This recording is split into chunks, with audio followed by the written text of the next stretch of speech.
ابتلاكم بها عمار بالمقدمة حتى لا يقولون باكر بتر. قال إنها لزوجة نبيكم في الدنيا والآخرة. في الدنيا نعم، في الآخرة. أريد أن أسمع هذا. نعم نعم في الآخرة، لأن الآخرة مواقف، ليست موقف الجنة فقط.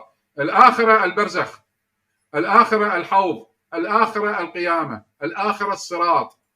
زين، الآخرة مواطن كثيرة. هؤلاء صحابة النبي المرتدين في الآخرة، النبي ماذا يقول لهم في صحيح البخاري؟ أصحابي أصحابي.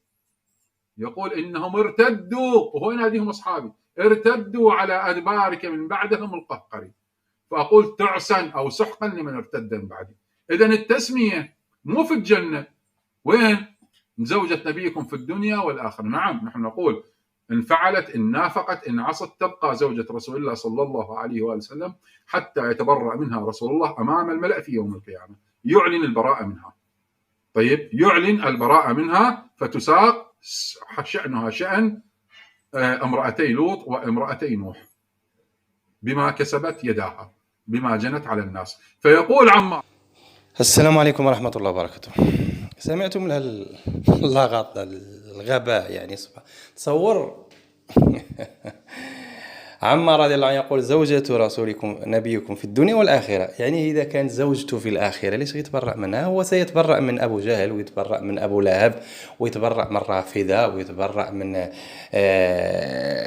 الكفار. يعني ليش بالضبط تكون زوجته في الآخرة بعدين يتبرأ منها؟ يعني الله ما يعلم، النبي ما يعلم. النبي يعني لما كان في الدنيا ما يستطيع يتبرأ منها، خايف منها يعني يحتاج أن تكون زوجته في الآخرة وبعدين يتبرأ منها. شو الحماقات. أنا أريد أعرف هذا الشيعة من أين أتوا بها العلم؟ وش يعني الشيطان يوحي إليهم أم المعمم يدوس فوقهم؟ أنا ما أدريش والله. همهم الوحيد زوجة رسول الله. تصور عمار لصحابي، وهذا ثابت حتى في كتب الشيعة، أنها زوجته في الدنيا والآخرة. فكيف زوجته ويتبرأ منها؟ يعني ليش يجي الآخرة ويقول يا جماعة أنا بريء من عائشة؟ لا، النبي سيتبرأ من الشيعة لطعنوا في زوجته اللي هي زوجته في الدنيا والآخرة. ليش هالكلام ما قيل عن الزوجات المتطلق أو المطلقات؟ يعني الزوجة لما تطلق لا تصبح زوجة الرجل، لكن النبي ليش ما استطاع يطلقها؟ يعني خاف. تفسير عمياء، شيعة مجانين حمقى. دينهم مبني على الصحابة وزوجة النبي، لا على شيء آخر. النبي أنزل التوحيد، وأنزل القرآن، وأنزل العلم، وأنزل الناس يفهمون ويتعبدون. لا والو، سدوا عليهم الأبواب وجلسوا. ها عائشة، ها عمر، ها عائشة، ها عمر، ها عائشة، ها عمر. ألطم يا يخرب بيتها العقول. بعدين إذا كانت عائشة عندكم بها المواصفات أنها ستدخل النار ويتبرأ من النبي مع زوجة لوط ونوح، إيش فعلت عائشة أصلا حتى تضع؟ لأن الله لما أراد أن يتكلم عن زوجة لوط تكلم امرأة نوح ذكرهم في القرآن فخانتهما، يعني ذكرهم بالاسم زوجة فلان وعين. ليش ما يذكر زوجة محمد ويقول كذلك فخانته؟ ليش ما ذكرها لو كانت هي بالمكان؟ يعني ليش ما يعني النبي لما أراد أن يتكلم عن زوجة لوح ونوط ولوح فتكلم عنه في القرآن. فضرب الله مثل الذين كفروا امرأة نوح وامرأة لوط كان تحت عبدين من عبادنا صالحين فخانتهما فلم يغني عنهما من الله شيئا وقيل ادخلا النار مع الداخلين. يعني الله حكم عليهم في القرآن بالنار وقبل القيامة، يعني قبل أن تقوم القيامة لا زالت الدنيا مستمرة. ووصفهم بأنهم يدخلون. ليش ما قال هذا الكلام في عائشة لو كانت ستدخل مع امرأة نوح وامرأة لوط؟ يقول كذلك ضرب الله مثل الذين آمنوا زوجة محمد قيل لها ادخلي النار. ليش؟ أنتم أعلم من الله يا كفرة يا زنادقة. بعدين أنتم طعنون في عائشة.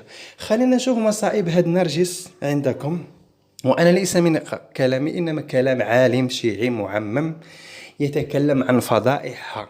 كانت تهرب من هنا وتدخل عند الرجال الأجانب وتختبئ عندهم وتجلس معهم شوف نرجس قيمتها مع كل هالكوارث عندها. يقولون عليها السلام في الجنة، وعائشة لزوجة النبي اللي كانت تحته عرضه لا تدخل النار. خلينا نشوف. إذا السيدة نرجس بعد أن هربت من السجن أين ذهبت؟ بقيت هائمة. شوف هذا النص، نص عام عند النجاشي يترجم إلى شخص علوي، قال: محمد بن علي بن حمزة، وفي داره حصلت أم صاحب الأمر بعد وفاة الحسن عليه السلام.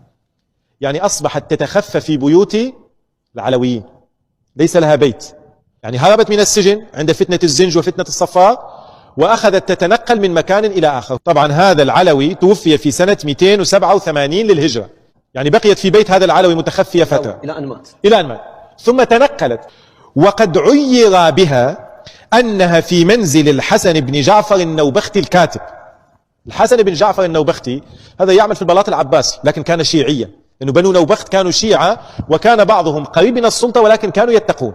السيدة نرجس وجدت في بيت هذا الشخص، عير يعني وشاية، حصلت وشاية وقبض عليه، فوجدت فيه نرجس، وهربت من السجن وعند العلويين، وهربت عند هذا الرجل، واختبأت عند هذا، ودخلت عند هذا، وخرجت هنا وفعلت هنا، وسجنات وخربط ولم تسلم ونصرانية ونخاس وخرابيط ومصائب. لا، أم الإمام ادخل الجنة، زوجة الرسول لم تفعل أي شيء، عفيفة محجب طاهرة، زوجته في الدنيا والآخرة، زوجها الله له بأمر من الله. لا، هذه ستدخل النار، لا ستدخل النار. والمسجونة والهاربة والنصرانية وتدخل عند الرجال وتختبئ في الدور وكذا، لا، هذه تدخل الجنة. لأن الشيعة عندهم مفاتيح الجنة، هم يعتقدون أن الجنة بيد علي، سيدخل نرجس ولا يدخل عائشة.